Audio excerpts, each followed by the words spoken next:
en dehors de tout cela. Il n'y a rien de bon pour vous chez votre femme? Parce qu'apparemment, tel que vous la présentez, c'est comme le diable. Déborah, ce n'est pas le diable.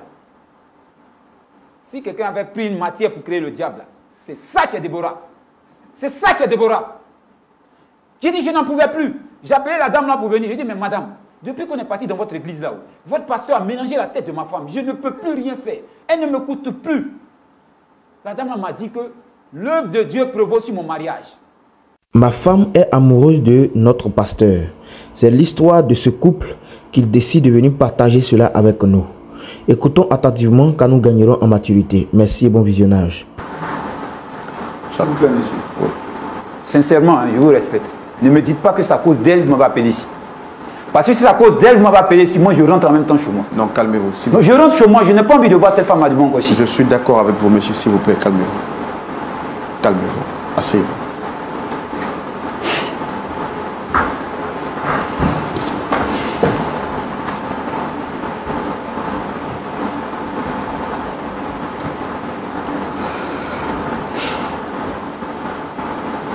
J'ai vu l'air avec lequel vous êtes entré ici, un visage fermé, une expression faciale vraiment hors du commun.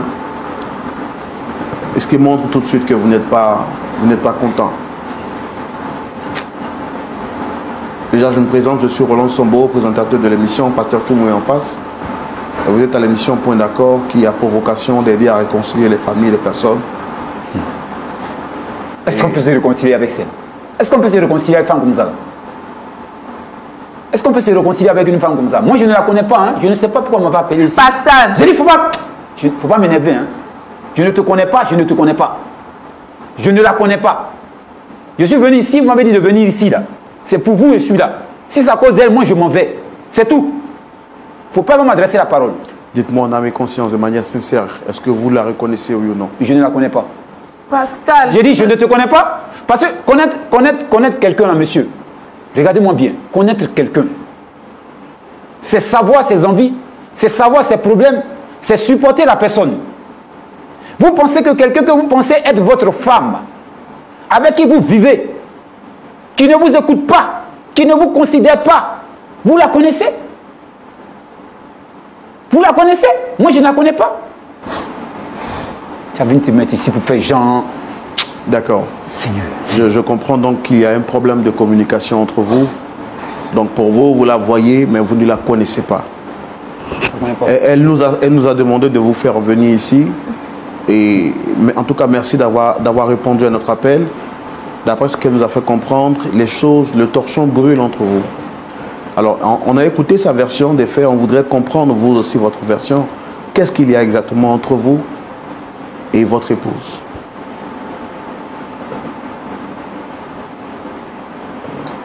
Monsieur, j'ai connu cette femme quand on était encore jeune. On a commencé le primaire ensemble. On est arrivé au collège. Et lorsqu'on est arrivé à l'université, j'ai trouvé en cette femme quelque chose de bon. Elle était chrétienne, pieuse, une femme dévouée à l'église. Vous connaissez avec ce monde compliqué, avec tout ce qu'il y a autour de nous comme débauche. J'ai vu en cette femme un modèle, une force sur laquelle je pouvais m'appuyer pour fonder un foyer. Je me suis approché d'elle. J'ai dit, Déborah, voilà que depuis toute notre enfance, on est ensemble. Nos parents se connaissent. Nous deux, on se connaît bien. Est-ce que ça te dirait d'être ma femme? Jusque-là, tout allait bien, monsieur. On s'est épousé. Je l'ai épousé. J'ai eu un travail. Et par la grâce de Dieu, j'ai eu une promotion qui nous a fait déplacer de l'intérieur à la ville. Donc nous avons déménagé, nous sommes venus dans la capitale.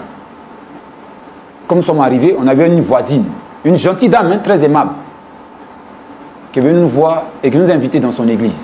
Moi, sincèrement, Dieu, c'est quelqu'un sur qui je ne peux pas mentir. Il a fait de grandes choses dans ma vie. Et cette femme-là, c'est à cause de cette qualité même que je l'ai épousée. C'était une femme de prière, dévouée à cause de Dieu. Donc quand la femme est venue nous voir, elle avait la crainte de Dieu. Elle avait la crainte de Dieu. Et c'était une bonne femme, tout allait bien chez nous. Je rentre, je mange, les enfants, tout allait bien. Un foyer parfait. Et ça se voyait dans mon travail. Je suis passé de promotion en promotion. Jusqu'à ce qu'on rencontre cette fameuse voisine qui nous invitait dans son église. Au début, j'étais un peu dubitatif. J'ai dit, bon, on a laissé notre église, on va venir dans une nouvelle église, mais Dieu est partout. Si Dieu est partout, allons-y quand même, on va essayer. C'est comme ça qu'on est rentré dans l'église de la dame. Et on a rencontré le pasteur qui est là-bas. Ça a été le malheur, monsieur. Tout mon foyer a chamboulé du jour au lendemain. Ce pasteur-là, quand il est rentré dans notre vie, voici Debo qui est là. Debo ne m'écoute plus. Ma femme m'a changé. Je quitte au travail. Je viens à 18 h. Je demande aux enfants où est votre mère. On dit elle est à l'église. Je l'appelle, Déborah, qu'est-ce qui se passe? Le pasteur m'a appelé. Le pasteur dit, il ne se sent pas bien. Je suis venu balayer sa maison. C'est comme ça que ça a commencé, hein? Le lendemain, le pasteur me dit de venir faire à manger. Le pasteur dit qu'il y a une veillée de prière. Le pasteur dit de te dire. Le pasteur. Debo ne fait plus rien dans la maison. Debo ne s'occupe plus des enfants. Même moi-même ne me vois même plus. Nous sommes ici devant tout le monde, je ne peux pas dire certaines choses. Mais où je suis là, j'ai une maladie qui fait que je ne peux pas manger à une certaine heure. Au plus tard, 18 h, il faut que j'ai fini de manger. Je quitte au travail. Je viens fatigué. Je retrouve mes enfants devant la porte. Et ça, ce n'est pas une fois, hein? C'est plusieurs fois. Les enfants quittent à l'école. Ils sont devant la porte. Déborah n'est pas à la maison. Déborah, tu es où? Non, papa pasteur dit de venir préparer pour lui. Papa pasteur dit il a une vision. Il faut que je vienne écouter la vision. Je suis même obligé, après le travail, prendre les enfants, les laver, faire la cuisine pour que les enfants mangent. Même le repas de la maison, c'est le pasteur qui décide. Vous pensez que je m'aime?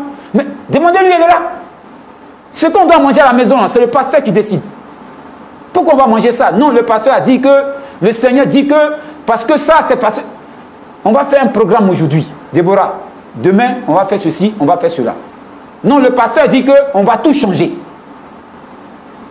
Aucune décision ne se prend dans ma maison sans que le pasteur n'ait mis sa bouche dedans. Même pour toucher ma propre femme. Pour toucher ma propre femme, il faut que le pasteur donne son accord. Vous appelez ça un couple? Vous appelez ça un couple? Et aujourd'hui, elle va venir s'asseoir pour me dire que... Seigneur. Alors, vous avez quitté la maison? Mais je suis parti de la maison. Vous pouvez vivre dans un foyer comme ça, vous? Un foyer dans lequel votre femme ne vous écoute pas? C'est moi qui paye la maison. C'est moi qui paye les factures, mais les décisions viennent de l'extérieur.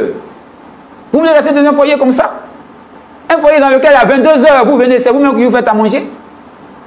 Un foyer dans lequel vos propres enfants sont délaissés au profit d'un pasteur? Mes enfants sont inscrits dans des choses que j'ignore.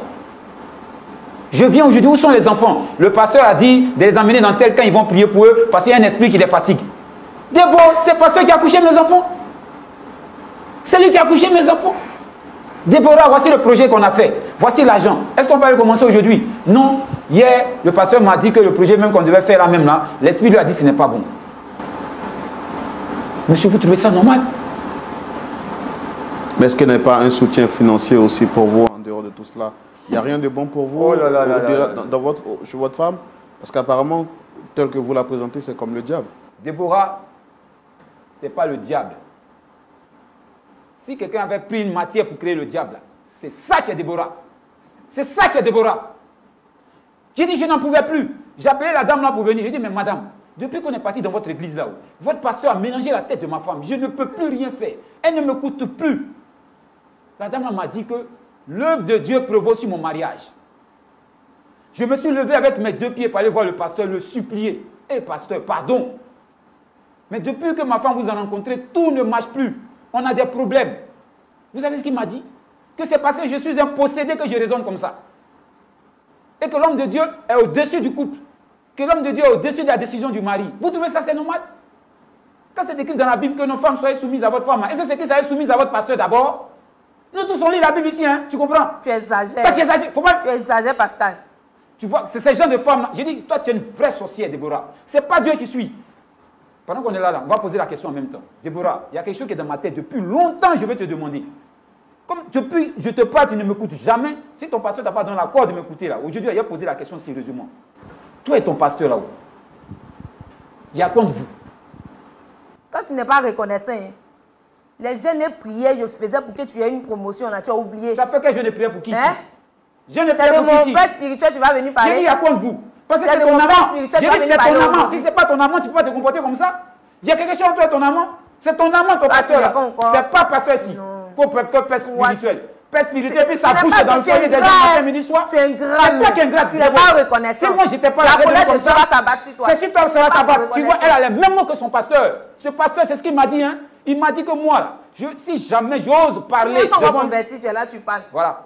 C'est devant vous que ça se passe. hein. Qu'est-ce qu'il vous a dit, ce pasteur? Ce pasteur m'a dit que si je parle, il va me maudire et que la colère de Dieu va s'abattre sur ma tête. C'est le même mot qu'il m'a dit. Et Déborah prenait son portable. Quand j'appelle, regardez ce qu'il est écrit. Petit diable. Si je plaisante, prenez son portable. Sur mon numéro, elle a écrit petit diable. Parce que son pasteur lui a dit que j'étais possédé et que c'était un esprit qui me faisait réagir comme ça. Avec tout ce que je viens de vous expliquer, on a besoin d'être possédé pour réagir comme ça. On a besoin d'être possédé pour réagir comme Vous ça. ne vous sentez plus au cœur de ce foyer, vous Non, ne non, vous non, sentez non, plus non. maître. C'est pas un foyer, c'est un feu, monsieur. C'est-à-dire où je vis là, c'est un feu. J'étais en train de mourir à petit feu. Parce que mon cœur, je ne tenais plus. J'ai commencé à déprimer. Mes enfants, si vous voyez mes enfants, comment ils étaient devenus. Mes enfants étaient délaissés. Et moi-même, j'étais délaissé. Au travail, ça n'allait plus. J'ai commencé à être nerveux. Je faisais pas avec tous mes collègues. C'est pour peu si je n'avais pas perdu mon travail. Et c'est pour éviter tout ça, j'ai pris mes affaires souhait. J'ai dit, comme c'est ton pasteur qui gère le foyer, eh bien, je suis allé habiter le pasteur, moi, je ne suis plus dedans. C'est comme ça que j'ai pris mes affaires, je suis parti. Et je suis parti chez moi, là où je suis actuellement, je me sens très bien. Et je suis venu lui dire que non, je divorce. C'est tout. Elle et moi, là, tout ce qu'il y a nous, là, c'est le divorce. Il n'y a plus rien d'autre. D'accord, je comprends. Il n'y a plus rien d'autre. Madame Déborah, vous êtes venue sur le plateau nous disant que votre mari vous violentait, qu'il n'était plus... Moi, je t'ai frappé une fois, Déborah. Tu m'as jamais Moi, je t'ai frappé une fois. Hein? Parce que dis la vérité. Hein? Mais pourquoi tu mens comme ça? Déborah, moi, je peux te porter main. Depuis combien d'années on est ensemble? J'étais une fois porté main. J'ai une fois élevé la voix sur toi. Voyez-vous ça? Voyez-vous ça? Alors, ce que vous dites est contraire de ce que votre mari dit. Vous êtes venu ici vous jouant... en fait, pour moi, vous étiez victime de votre mari. Mais on se rend compte que ce que votre mari est en train de dire vous met en position de faiblesse. Parce que d'après ce qu'il dit, vous abandonnez votre...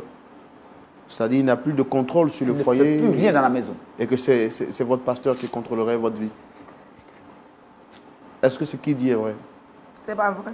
Ne dis pas la vérité. Déborah, on est devant le monde entier. Hein. Ne dis pas la vérité. Ce n'est pas le pasteur qui décide tout dans notre foyer. Hein. C'est bien. C'est toi qui as changé de Continue. comportement. C'est moi qui ai changé Même de nos comportement. projets. Tu avais prévu payer un terrain. Tu as revendu la maison. J'ai revendu parce que ton pasteur a dit justement que ça, il y avait encore un démon sur ce terrain-là. C'est toi qui as venu me dire ça ici. C'est toi qui as venu me Oui, dire. mais il savait que tu me trompais, mais tu mens. Aujourd'hui, on t'attrape. Déborah, on est arrivé d'en tromper maintenant. S'il vous plaît. On est arrivé d'en tromper maintenant. S'il vous plaît. Madame, s'il vous plaît, est-ce que vous reconnaissez les propos de votre mari? Est-ce que vous accordiez plus d'importance à votre pasteur qu'à votre mari? C'est mon père spirituel. Voilà. Voilà. Au moins. Un instant, s'il vous plaît. Au moins. Qu'est-ce que vous voulez dire quand vous dites c'est votre père spirituel, madame? Père spirituel, père spirituel. Dame Déborah, C'est son votre amour. père spirituel, quand vous dites c'est votre père spirituel, vous voulez dire quoi exactement? C'est comme un guide pour moi. Donc, quand il faut que, pour prendre des décisions, c'est lui que je dois viser d'abord. C'est lui qui doit m'orienter. Vous êtes chrétienne, ça fait combien de temps? Depuis l'enfance. Vous lisez votre Bible? Oui. Et la Bible dit que votre pasteur doit diriger votre foyer, c'est ça? Puisque c'est lui que Dieu a oint pour nous éclairer, raison pour laquelle lui, c'est une brebis égarée, ça cause ça, il raisonne comme ça. Est-ce que vous comprenez au moins la position qu'il adopte aujourd'hui? Parce qu'il se sent frustré, il se sent plus respecté dans un foyer qui est contrôlé désormais par un autre homme. Est-ce que vous comprenez au moins la posture de votre mari quand il dit qu'il ne se sent plus homme dans son foyer? C'est lui qui vous a pris, vous portez son nom et aujourd'hui il ne se sent pas respecté. Est-ce que vous comprenez? Non, je ne peux pas comprendre. Tiens, non, c'est mon père spirituel et ce qu'il dit, c'est la vérité. C'est pourquoi c'est lui que tu vas épouser aussi. C'est pour ça que Mon tu vas père épouser. spirituel, Mais pas vivre ouais. chez lui. Mais pas vivre chez lui. Tu viens Sans t'asseoir lui, devant sa lui. prière, sans son aide, toi tu allais être là. Tu allais être là. Moi, Hein? moi j'ai fini par l'eau. Mais quand tu n'es pas reconnaissant envers un être humain là, il faut être reconnaissant à Dieu. Est-ce que le fait d'être reconnaissant à Dieu veut dire que votre pasteur doit diriger votre foyer? Parce que quand vous êtes venu sur le plateau, vous êtes venu en tant que victime. Vous nous avez fait comprendre que votre mari vous a abandonné, vous et vos enfants, sans pour autant nous dire que c'est parce que vous donnez plus de pouvoir à votre pasteur qu'à lui qui est votre mari. Je suis une victime. Elle ne va jamais reconnaître monsieur. Ça ne sert à rien. J'ai essayé. Est-ce que madame, vous accepteriez que votre mari accorde plus d'importance à la femme de votre pasteur qu'à vous? C'est pas pareil. Il ne peut pas. Vous voulez dire quoi par là quand vous dites que c'est pas pareil? C'est moi qui éclaire le foyer. C'est C'est-à-dire, grâce à mon soutien, mes prières et ma foi en Dieu qu'il est là où il est. C'est grâce à mon C'est argent que grâce ton à pasteur ma vit. prière aussi que mes enfants sont intelligents. C'est grâce à mon argent que tu C'est t'aimes. grâce à ma prière aussi, tu peux parler. Mais tu vas t'en sortir maintenant. Mais tu viens te plaindre pourquoi? Si c'est grâce à tes prières là-haut. C'est tes prières qui t'apprennent peut-être dit mais tes offrandes maintenant. C'est tes prières qui t'apprennent peut-être dit mais tes offrandes. Pour moi c'est fini, c'est fini. Je ne sais même pas pourquoi on vient parler devant les gens ici. C'est fini, c'est fini. Toi-même, tu as besoin de délivrance. On doit te délivrer. Dédier une journée pour toi. Vous voyez non monsieur. vous avez dit que votre pasteur a essayé de le raisonner, mais il a refusé d'entendre raison. Oui, il a refusé. Là, il vient de nous faire comprendre que votre pasteur l'a menacé et l'a maudit. Mon père spirituel ne peut jamais faire ça. Déborah, je peux te montrer les messages. Je t'ai montré les Mon messages. père spirituel ne peut jamais Il m'a faire ça. écrit ça. Il m'a écrit, il m'a dit et il a écrit. Je te dis ça, il m'a traité plusieurs fois qu'il allait me maudire. Plusieurs fois, il m'a dit la même phrase. Oh, c'est lui qui nous a accueillis les bras ouverts ici. Et puis il va te maudire. Vous voyez? Tu n'as même pas Il y a d'argument. quelqu'un qui est Tu dans sais même un pas de couple, quoi elle est tu dans un parles. couple, elle ne vit pas avec le monsieur. Donc tout ce que le monsieur lui dit, c'est comme ça rentre ici, ça sort ici. C'est devant elle que le monsieur m'a menacé. C'est devant elle que j'ai montré Mon les père messages spirituel que le père t'a jamais spirituel m'envoie. menacé. Déborah, D'accord, ok. c'est bon. Je pense qu'on a trop parlé. Moi, cette femme, moi, je dis, je ne te veux plus, je ne te veux plus. Je ne sais pas pourquoi je vais me convoquer devant les gens. Je ne te veux plus, je ne te veux plus. Il faut l'épouser ton pasteur. Qu'est-ce que vous prenez comme responsabilité, comme charge à la maison? Il m'occupe de l'éducation des enfants, leur scolarité. Et parfois même, je l'aide pour payer la maison. Tu es arrivé à ce niveau-là, Déborah. Tu es arrivé à ce niveau-là. C'est-à-dire mentir jusqu'à devant les caméras, mentir encore. Tu sais combien coûte l'école des enfants? Tu sais combien je paye la maison? Tu sais ça, toi? Quand tu te lèves le matin, tu n'es pas à l'église. Quand tu rentres, tu n'es pas déjà nuit. Tu sais combien coûte l'école des enfants? Monsieur, c'est moi qui paye l'école des enfants. Avant même que à la rentrée, je paye toutes les charges des enfants. Et pourquoi l'enfant n'est pas scolarisé, n'a pas été scolarisé cette année? Tu as tout payé. Tu n'es pas au courant. Tu as payé. C'est normal. Tu vis à l'église. Donc tu ne sais pas que ton enfant est dans une autre école. Je ne peux pas le laisser à la maison avec toi. Puisque tu n'en occupes même pas. Ils ne peuvent même pas manger. C'est pour aller à l'école. Ils vont aller à l'école. J'ai pris mes enfants, ils sont avec moi. Ils sont chez moi là-bas. Ils sont inscrits là-bas. Ils vont à l'école. Tout ce qu'il y a entre moi et Déborah, c'est le divorce, monsieur. C'est tout. Moi, je ne suis pas venu pour régler un problème avec elle. Quelqu'un qui ne sait même pas comment son foyer se gère. D'accord, ok. Merci beaucoup. Ça veut me dire aujourd'hui qu'il ne paye pas l'école de mes enfants. Moi, je n'ai pas payé l'école de mes enfants. Pourquoi? D'accord. Je vous ai écouté tous les deux. Vraiment, on va essayer de trouver une solution à cette histoire. Pasteur Tchoumou, votre point de vue nous éclairera dans cette histoire difficile à gérer. Monsieur et madame se jettent la pierre l'un sur l'autre. Que nous dit la Bible? Madame dit que pour elle, son pasteur a plus de valeur spirituelle que son mari. Monsieur le mari dit qu'il ne se sent plus respecté dans un foyer qui est géré par l'extérieur, alors que c'est lui qui est le chef de la famille, comme le dit la parole de Dieu. La parole de Dieu partage la vie de ces deux amoureux qui aujourd'hui sont devenus des ennemis, on dirait. Voilà, pasteur Jean-Yves Tchoumou, voici donc l'histoire avec laquelle nous faisons face aujourd'hui. Les deux amoureux venus sur le plateau se jettent la pierre l'un et l'autre. Que nous dit la parole de Dieu? Mon frère Roland. Ouais. Merci. Déborah, ça va chez toi? D'accord. Tu dis que tu es chrétienne depuis que tu es enfant?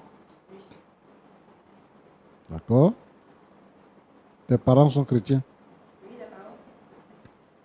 Quand tu rencontrais Pascal, il était chrétien aussi?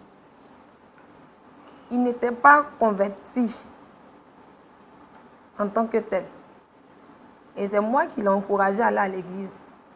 Mais je vois qu'il n'a pas donné entièrement son cœur à Dieu. Est-ce que quelqu'un qui a presque grandi à l'église peut épouser quelqu'un qui n'est pas chrétien?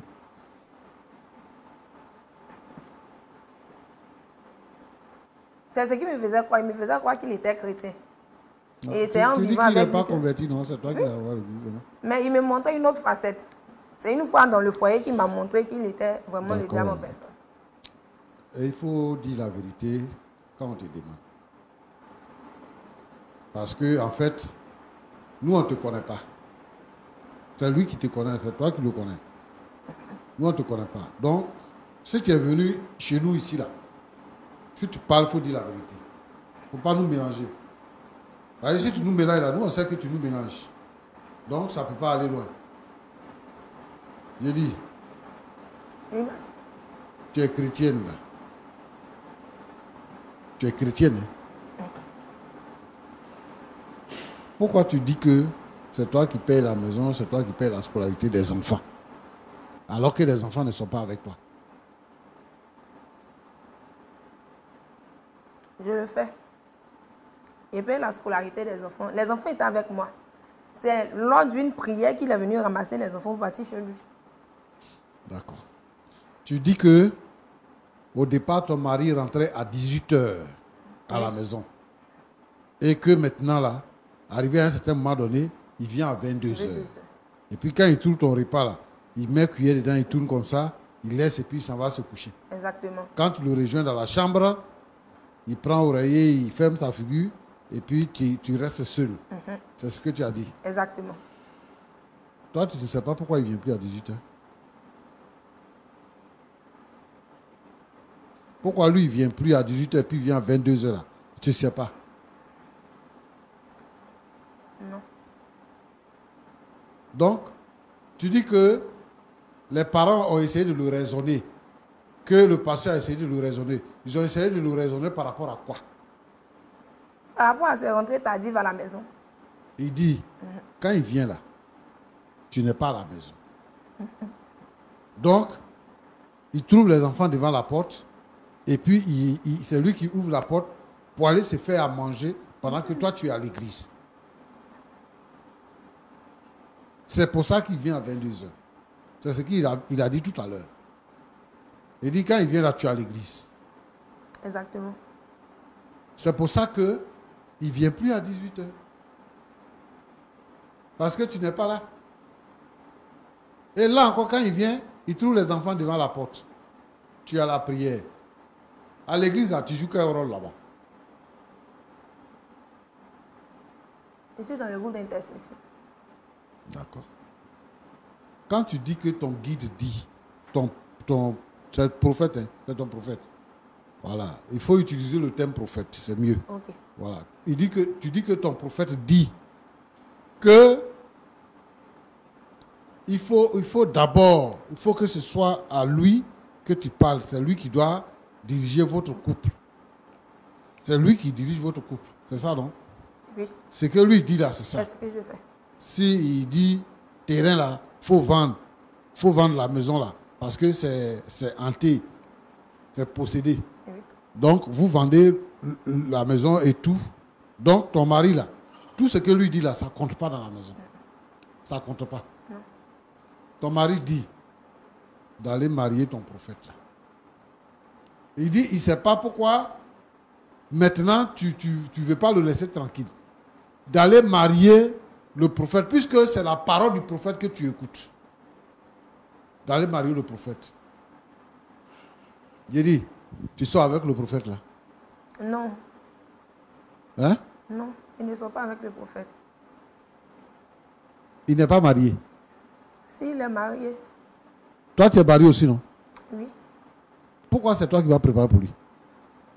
Et comme c'est lui que Dieu a choisi pour nous éclairer. Vous êtes combien de femmes qui allaient préparer là-bas? Dans votre église là, vous êtes combien de femmes qui allaient préparer là-bas? Je suis seule. C'est pour toi seul que Dieu l'a choisi? Bon, parce que vous ne savez pas ce qui est bien pour vous-même. Vous les femmes de maintenant, les jeunes femmes de maintenant. Il dit qu'il a eu confiance parce que d'abord, tu présentais le caractère d'une fille bien. Vous vous connaissez, vos parents se connaissent, vous avez grandi ensemble. C'est pour cette raison-là qu'il t'a épousé. Et quand vous étiez à l'intérieur, tu allais à l'église, comme avant. Mais tu écoutais ton mari, vous aviez des projets ensemble, vous élevez vos enfants, il y avait l'harmonie à la maison. Là-bas où vous étiez là, celui qui était là-bas, Dieu ne l'a pas appelé. Hein. Dieu ne l'avait pas appelé. Le pasteur qui était là-bas, Dieu ne l'avait pas appelé. Dieu l'avait appelé aussi, non? Oui. Pourquoi tu ne faisais pas ce que tu fais actuellement là? Pourquoi tu ne faisais pas ça?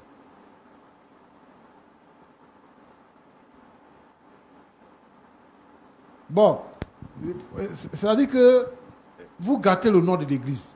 Vous gâtez le nom des pasteurs. C'est ça. Les gens qui ne sont pas chrétiens là, quand ils vont voir ça, ils vont trouver que nous, les pasteurs, vous nous mettez nous tous dans le même pot là. Comment toi, une femme mariée, tu vas laisser ta maison, tu vas laisser ton mari, tu vas aller chez le mari de quelqu'un d'autre pour préparer pour lui. Il est serviteur de Dieu ou bien il est Dieu lui-même? S'il est Dieu, d'accord, mais il n'est pas Dieu, il est serviteur de Dieu.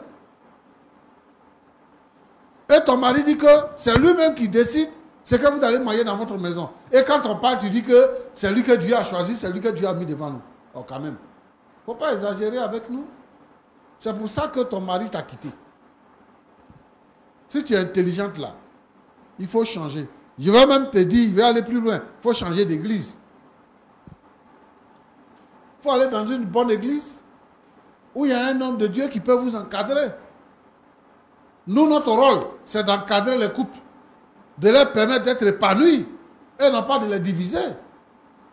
Il faut que tu vides ta tête parce qu'il y a trop de choses qui sont rentrées dedans. À la fin, qu'est-ce que tu veux? Tu veux rester comme ça? Être esclave de quelqu'un qui se dit homme de Dieu? Il faut changer, ma fille. Il faut changer pour que tu puisses retrouver ton foyer. Et ton mari vient, il est en train de dire des choses. C'est parce que tu n'es pas à l'aise. C'est pour ça que tu es venu ici. Et tu donnes l'impression que tu es à l'aise. Lui, là, il peut faire quoi pour toi? Si ton mari te quitte là, lui, il peut faire quoi pour toi? Il ne va rien faire pour toi. Et il va t'abandonner même. Il va chercher l'autre qui est marié. Son mari est bien encore là. C'est lui, il va chercher encore. C'est elle, il va chercher du moins. Et puis toi, tu vas regretter. Tu auras tes yeux sombres pour pleurer. Il faut changer d'église. Il faut changer ton comportement. Pascal, je comprends que la situation que tu vis soit une situation vraiment compliquée. Je sais que ta femme, même en venant ici, elle cherche que vous puissiez vous réconcilier, mais elle essaie d'arranger les choses à sa faveur. Parce que quand vous êtes dans un conflit, chacun dit des choses qui l'arrangent. Mais toi, tu es l'homme. Tu connais ta femme. Vous ne verrez pas de vous rencontrer. C'est-à-dire que depuis que vous êtes enfant, vous vous connaissez. Donc tu connais le caractère de ta femme. S'il y a un problème qui survient à la maison, mets ton foyer à l'abri. Tu penses que tu as bien fait en abandonnant ta femme dans la maison, en récupérant les enfants, en partant, parce que tu es égoïste, tu penses à toi seul. Tu ne vois pas que ta femme est sous une emprise et qu'elle a besoin. Le rôle de l'homme, c'est de sécuriser sa femme, de la défendre. À la moindre faiblesse, tu abandonnes ta femme. Si on veut bien comprendre, elle est en danger. Elle est influencée par quelqu'un. Si moi je suis à ta place, je déménage avec ma femme. C'est ce que tu aurais dû faire. Au lieu de l'abandonner de la maison pour partir. Moi, sur ce point-là, je veux dire que peut-être que tu as raison à cause de ce que tu vis, ce que tu souffres. Mais le rôle de l'homme aussi, ce n'est pas parce que seulement la femme va faire bénir, oui.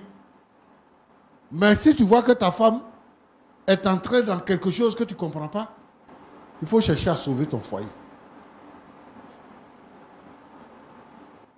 Si elle était comme ça au début, tu vas dire c'est comme ça qu'elle est.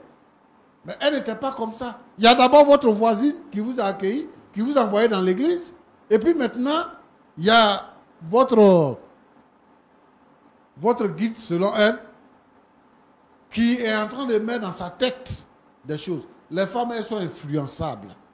Elles sont influençables. Toi, tu n'es pas là tout le temps. Ce n'est pas au pasteur qu'elle croit. Elle croit en Dieu. Donc, elle pense que ce que le pasteur dit là, ce que le pasteur fait là, c'est la meilleure voie. Donc, quand tu vois que quelqu'un te menace comme ça, tu t'éloignes de lui. Prends ta femme avec toi. Le fait de dire que tu ne l'avais plus et tu as utilisé une expression, je veux que les hommes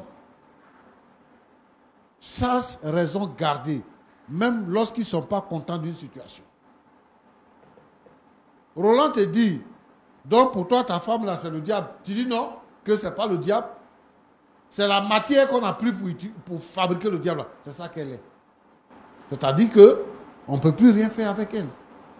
On peut tout faire avec elle. Encore. Moi, je pense que elle a besoin de toi. Les enfants aussi ont besoin de leur mère. Et le Seigneur a besoin de vous deux. Moi, ce que je veux conseiller, Roland, aux chrétiens, aux gens qui cherchent Dieu et qui se retrouvent dans une assemblée quelconque et qui le remarquent que la parole de Dieu n'est pas vécue véritablement et qu'il y a des choses qui ne doivent pas être acceptées. Il y a beaucoup d'églises en Côte d'Ivoire. En Afrique, ici, il y a beaucoup d'églises. Il faut aller dans une église où la parole de Dieu est prêchée, où la vie chrétienne est vécue normalement. En ce moment-là, tu vas avoir la paix. La Bible prévoit des loups ravisseurs, des hommes qui prennent la peau de mouton alors que ce sont des loups qui s'introduisent dans la bergerie pour détruire, dévorer le troupeau. Donc quand toi tu vois ça là, c'est un danger qui vient. Prends ta femme avec toi et fuis le danger pour partir plus loin.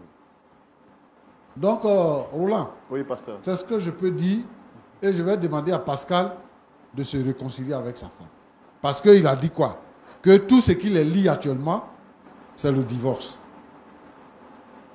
Non, on ne divorce pas. Il n'a qu'à se réconcilier à sa femme. Moi, je lui demande pardon pour toutes les frustrations qu'il a eues. Je lui demande pardon. Et je demande à Déborah également de faire un effort et qu'elle demande pardon à son mari. Parce qu'elle a gravement offensé son mari. Tu as gravement offensé ton mari. C'est pour ça qu'il est parti. Et aujourd'hui, là, je pense que le moment est venu de vous réconcilier. Mais ce que je recommande formellement, c'est que quittez le quartier et changez d'église. Que Dieu vous bénisse. Amen. Merci, pasteur. Merci beaucoup, pasteur Jean-Yves Tumo. Nous sommes pratiquement à la fin de l'émission. Avant qu'on ne puisse se séparer, pasteur, quand vous allez reprendre la parole, ce serait pour prier pour la fin. Je voudrais donc demander à Dame Déborah, est-ce que vous avez quelque chose à dire? Merci beaucoup à toute l'équipe. Merci de m'avoir accepté sur le plateau. Et merci à tout le monde d'avoir pu raisonner mon mari pour qu'il ne me laisse pas. On a dit, l'homme quittera son père et sa mère, il s'attachera à une seule femme. Les deux formeront une seule chair. Donc je pense que il fait partie de moi. Donc s'il va me laisser, ma vie n'aura plus de sens. Et je vous dis merci beaucoup d'avoir permis à ce que mon mari puisse me pardonner pour ce que j'ai fait. Il n'a pas dit déjà qu'il vous pardonne, il va parler déjà, mais est-ce que vous reconnaissez que vous étiez en erreur? Parce que lui, il dit que vous êtes en erreur. Vraiment, je lui demande pardon pour toutes ces paroles blessantes, de l'avoir négligé aussi et d'avoir mis un vide dans son cœur. Monsieur Pascal Després, vous avez quelque chose à rajouter? Je veux dire merci déjà au pasteur, et puis merci pour l'occasion que vous nous avez donnée. Vraiment, j'ai mal. Je suis très mal parce que j'ai souffert. Mais l'amour qui est dans mon cœur pour ma femme n'est pas encore parti. Ce que j'ai dit là, c'est sous la colère que j'ai dit. Et si ma femme est prête pour qu'on puisse reprendre notre vie comme avant, je pense qu'avec l'aide de Dieu, peut-être que les choses vont se mettre en place. Donc voilà, je veux dire merci beaucoup pour l'occasion que vous nous avez donnée pour qu'on puisse partager ensemble ce problème. Ne le qui nous dites pas rongeait parce que depuis. vous êtes sur un plateau à cause du regard des gens. Parce que vous êtes prêt à reprendre votre femme. Elle a dit qu'elle veut que Si elle est vous prête à reveniez. changer, moi ça va. Parce que le problème, c'est le pasteur. Mais comme a dit le pasteur tout à l'heure, je pense qu'on va réfléchir ensemble pour voir comment trouver une solution ensemble. Mais moi, en tout cas, ma femme, je l'aime toujours. Même si au fond de moi, je suis très blessé et que je me sens toujours frustré en tant qu'homme. Mais j'aime toujours ma femme. Je l'aime toujours. Je pense que si Dieu le veut, les choses peuvent se mettre en place doucement, doucement. C'est que la prière qui va nous aider dans ce cas-là. Voilà. J'ai vraiment mal, je le dis, mais j'aime toujours ma femme. Merci d'avoir regardé la vidéo jusqu'ici. J'espère que cela nous a servi, cela nous a éduqués, cela nous a apporté un plus dans notre vie, dans notre marche avec le Seigneur. Désormais, faisons beaucoup attention avec nos différents pasteurs. Nous devons aussi prier afin que si un pasteur, s'il n'est plus de la volonté de Dieu, afin que Dieu vous donne de l'intelligence et la sagesse pour mieux vous orienter. Parce qu'il y a des pasteurs, bien vrai que nous tous nous sommes des hommes, mais il y a des pasteurs qui sont aussi animés d'un esprit qui n'est pas la gloire du Seigneur. Et quand ils viennent, ils domptent des personnes, ils les contrôlent de façon spirituelle. Et ces personnes, celle qui elle était, elle n'est plus et elle devient une autre personne. Que Dieu nous garde. Restez toujours fidèles à notre chaîne, car chaque jour, nous publierons chaque jour une vidéo. Partagez, likez, abonnez-vous et activez la cloche de notification. Merci.